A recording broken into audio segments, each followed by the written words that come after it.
10 stratégies incontournables pour améliorer ton site web et le positionner dans les premiers résultats sur Google. C'est parti. Alors, stratégie numéro 1, trouver les bons mots-clés. Tu as 3 méthodes différentes pour trouver les bons mots-clés qui vont te permettre d'être bien positionné dans Google. Donc, méthode 1, tu vérifies les mots que tu utilises quand tu présentes ton activité à une personne qui ne la connaît pas.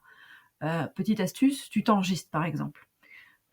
Tu te mets en situation virtuelle. T'imagines que tu présentes cette activité à ton cousin, ta mère, ta sœur, peu importe, quelqu'un qui ne connaît pas ce que tu fais, et tu lui expliques. Et tu verras les mots que tu emploies, ce sera des mots assez simples, assez faciles à comprendre, et ce sont ces mots-là que les gens vont taper dans Google pour trouver ton activité. Utilise ces mots dans tes contenus. Méthode 2, il y a peut-être des mots auxquels tu n'as pas pensé, mais les personnes qui te contactent, elles vont utiliser ces mots-là pour définir ton activité. Utilise ces mots-là également. Et méthode 3, il y a des outils en ligne qui peuvent t'aider à trouver des mots-clés complémentaires à partir du moment où tu leur donnes un mot-clé de base. Donc, sers-toi des mots-clés de la méthode 1 et 2 pour obtenir d'autres mots-clés avec la méthode 3. Et l'idéal, combine le tout pour avoir une liste de mots-clés principaux, les plus importants, puis des mots-clés qui sont un petit peu dérivés, que j'appelle des mots-clés complémentaires, que tu vas mettre dans tous tes contenus. Stratégie numéro 2, tu rédiges du contenu de qualité. Tu penses à écrire d'abord pour les humains qui vont te lire. Donc tu donnes toutes les informations nécessaires. Par exemple, tu organises un stage d'équitation. Pense à bien donner la date, à donner les horaires, à donner surtout le lieu complet, précis, avec l'adresse complète, le code postal, le département et voire la région. Parce qu'il faut savoir que sur le web, n'importe qui peut tomber sur ton contenu. Donc on ne sait pas forcément où tu es situé. Donc n'oublie pas, quand tu proposes par exemple un stage, de toujours rappeler le lieu. Je le vois souvent, c'est souvent oublié. Et puis ensuite, si par exemple, tu présentes une méthode ou si tu fais une fiche produit sur un site e-commerce, n'oublie jamais de donner les caractéristiques avec les dimensions, la couleur, la matière, toutes ces choses-là que les gens peuvent se poser comme question avant d'acheter. Il faut lever toutes les objections pour que les gens achètent sur ton site ou te contactent. Et ensuite, une fois que ton contenu, tu as bien mis toutes les informations, qu'il est bien optimisé, que tu as bien mis tes mots-clés, etc., là, après, tu vas l'optimiser pour Google. Donc, en quoi ça consiste d'optimiser tes contenus pour Google? C'est exactement ça. Tu positionnes tes titres, tes sous-titres et tu complètes tes balises méta. Alors, un seul titre de niveau 1 par page. Le titre de niveau 1, c'est ce qu'on appelle aussi le H1. Sur WordPress, c'est le nom de ta page ou de ton article. Sur PrestaShop, c'est le nom de ton produit. Sur Shopify, c'est aussi le nom de ton produit. Sur Wix, c'est aussi le nom de ta page. C'est le titre que tu vas donner en fait à tous ces éléments-là qui va être automatiquement transformé en balise H1 pour Google. La balise H1 est l'élément le plus important de la page. Donc dedans, tu y ajoutes surtout ton mot-clé principal. Ensuite, les mots-clés complémentaires qu'on a définis dans les 3 méthodes qu'on a vues juste avant, tu les positionnes dans tes sous-titres. Donc les sous-titres, ce sont les H2 et les H3, etc. Et enfin, tu complètes bien les balises meta, title et description, qui ne seront pas affichées sur ton site, mais qui s'afficheront dans les résultats de Google. Les balises méta sont personnalisables et elles sont accessibles que tu sois sur WordPress ou Commerce, que tu sois sur PrestaShop, que tu sois sur Shopify et sur Wix aussi, elles sont accessibles et personnalisables. Donc surtout, ne te prive pas. Si tu veux plus d'informations sur les balises méta, comment les rédiger, comment les compléter, j'ai fait une vidéo YouTube à ce sujet. Je vais te la mettre juste en dessous en complément pour que tu puisses aller la voir si ça t'intéresse. Stratégie numéro 4, n'oublie pas d'optimiser tes images. Donc la balise Alt, pareil, n'est pas visible sur ton site, mais elle est lue par Google pour pouvoir indexer ton image dans les recherches d'images sur Google. C'est très important, ça permet d'apporter des visites sur ton site, et puis ça permet aussi à Google de voir que tu as correctement fait ton travail et que tes balises sont bien remplies. Et comme Google ne lit pas encore les images, ça lui permet de savoir de quoi parle ton image. Donc forcément une image en rapport avec ton contenu pour aider, comme toujours, les humains qui vont venir lire ton contenu. Tu réduis le poids de l'image au minimum. Il faut qu'elle soit rapide à charger. Et enfin, tu optimises le nom du fichier, que ce soit JPEG, PNG, SVG, WBP. Il faut que le nom de ton image soit en rapport avec ce qu'elle illustre. Stratégie numéro 5, améliore tes liens. Alors, il y a 2 types de liens sur ton site. Il y a les liens internes et les liens externes. Les liens internes, ce sont des liens qui vont mener vers une autre page de ton propre site, qui vont permettre de rester sur ton site. Tu fais un lien vers une autre page de ton site dans chaque contenu si possible, et que ce soit en rapport avec le contenu dont tu parles. Donc par exemple, si tu as un site e-commerce, ça va être un lien vers un produit complémentaire, ou un lien vers un guide, pour avoir plus d'informations sur une méthode, sur un produit. Les liens externes, alors là, c'est une énorme stratégie à mettre en place. Ça te permet de gagner en notoriété si tu as des liens qui pointent vers ton site et qui sont en provenance d'autres sites plus connus.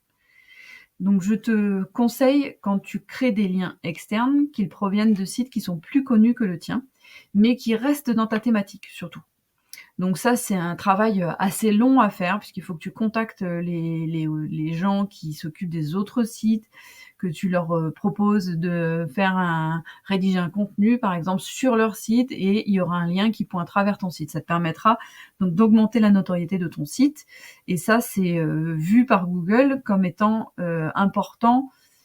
Alors ça devient de plus en plus limité, hein, mais en fait Google voit tout simplement un lien vers ton site et se dit: «Ah, si ce site-là fait un lien vers l'autre site, c'est que l'autre site, il doit être important».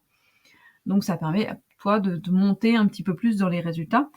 Je mets un bémol sur cette pratique qui s'appelle le netlinking et qui a été un petit peu, on va dire, détourné de son but premier. Le but premier, voilà, c'est Google voit qu'il y a des sites qui font des liens entre eux et que du coup, ça doit être intéressant de faire un lien vers l'autre site. Le problème, c'est que maintenant, il y a des machines à liens. Il y a des entreprises qui font que ça et qui ont des sites fictifs, on va dire, qui permettent de créer des liens vers d'autres sites, mais sans grand intérêt parfois. Donc attention quand on achète des liens, parce que bien sûr, ça devient payant quand il faut aller créer un article sur l'autre site. Et attention, quand on commence à acheter des liens comme ça depuis d'autres sites, vérifiez que ce sont bien des vrais sites qui fonctionnent, qui sont dans votre thématique et qui vous apportent vraiment de la notoriété, et que ce soit pas des usines à liens comme j'ai déjà vu et qui risquent à terme d'être pénalisées par Google. Donc attention à cette pratique-là, il faut la mettre en place, mais avec parcimonie. 6e, alors le responsive, je sais pas si tu en as entendu parler, mais c'est incontournable. Maintenant, plus des 3/4 des visiteurs sont sur smartphone. Ton site web doit absolument s'afficher sur smartphone. Dis-toi juste que ton site n'est visible que sur smartphone. Voilà. Donc c'est vrai, quand on construit notre site, on le fait souvent sur un ordinateur parce que c'est plus pratique pour rédiger nos contenus, etc. Mais il faut penser que les gens, ils vont lire ça sur un smartphone. Donc vérifie toujours l'affichage sur un smartphone. Voilà, je te donne 3 méthodes rapides. Une, tu prends ton smartphone, tu vas sur ton site. Une autre, si tu es sur ton ordinateur, sur ton navigateur dans Google Chrome ou Firefox ou Microsoft Edge, tu appuies sur la touche F12 et là, tu as une petite icône qui te permet de basculer en affichage sur smartphone. Ça va te permettre d'avoir un premier rendu de l'affichage de ton contenu. Et puis, tu peux aussi aller tester sur un service proposé par Google, donc search.google.com/test/mobile-friendly. Je le prononce bien. Je te laisse aller tester ça en ligne et ça te permet de voir si si Google voit que ton site est compatible sur les smartphones, parce que Google le vérifie. Et s'il voit que ton site n'est pas compatible, tu seras pénalisé dans le classement des résultats. Donc c'est important. Stratégie numéro 7, il faut que ton site soit rapide à charger et il doit s'afficher en moins de 3 secondes. Voilà, alors ça, tu l'as sûrement entendu parler de ces fameuses 3 secondes. Donc c'est les 3 secondes pour capter l'attention sur les réseaux sociaux ou sur une vidéo, mais c'est aussi pour capter l'attention du visiteur qui arrive sur ton site pour la première fois. S'il trouve pas ce qu'il veut, il s'en va. Et tu as 3 secondes pour le capter. Donc il faut que ta page, elle soit claire, facile à lire. Il faut que ton titre soit bien en rapport avec le contenu dont tu parles. Essaye pas de tricher en mettant des faux mots, des mots-clés qui sont pas dans les clous. Rends ton site utile pour les visiteurs et tu vas bien te positionner dans Google. Donc pour vérifier si ton site s'affiche en moins de 3 secondes, tu as un outil fourni par Google qui s'appelle Page Speed Insights. Tu tapes dans Google et tu vas le trouver. Si tu as besoin, je te laisse aller voir en dessous de cette vidéo. Je vais te mettre un lien vers une vidéo YouTube que j'avais fait où je te fais une démo de PageSpeed Insight pour que tu puisses tester ton site. Stratégie numéro 8, mets à jour ton contenu régulièrement. Donc Google adore quand il y a des nouveaux contenus sur ton site ou quand tes anciens contenus sont mis à jour. Ça veut dire que ton site, il est suivi, il a un contenu qui va être utile aux visiteurs. Donc même si tu as des anciens contenus qui sont là depuis 3, 4, 5, 6, 10 ans, n'hésite pas à les mettre à jour de temps en temps en rajoutant une phrase, en vérifiant tes liens, en rajoutant une astuce, voilà, voire en mettant à jour complètement le contenu. Sur les articles de blog, ça se voit régulièrement. On voit en haut une petite date mis à jour, et ça permet de savoir. Toi, tu l'as peut-être déjà utilisé. Moi, ça m'arrive souvent quand je cherche des réponses sur le fonctionnement des logiciels. Je vais taper sur Google et là, je tombe sur des articles de blog qui expliquent la marche à suivre pour arriver à faire ce que je veux. Et si en haut, je vois mis à jour et puis je vois que c'est une date qui est pas trop loin de la date actuelle, je me dis, bon, c'est bon, ça va me servir. Si par contre, je vois que l'article, il date d'il y a 10 ans, des fois, je lis même pas l'article parce que je me dis, c'est bon, depuis 10 ans, c'est plus du tout à jour, ça va plus fonctionner, cette astuce-là, et hop, je ferme le site. Donc, tu vois, même si ça fonctionnait peut-être encore, ça se trouve, mais moi, je me suis dit, non, l'article, il a 10 ans, ça marche plus. Donc, je suis passée à la suite. Donc, n'oublie pas de mettre à jour tes contenus régulièrement pour montrer que c'est suivi et ton contenu, il est toujours d'actualité. 9. Les réseaux sociaux. Oui, les réseaux sociaux sont un moyen de se positionner correctement dans les résultats de Google, puisque Google, il n'est pas idiot.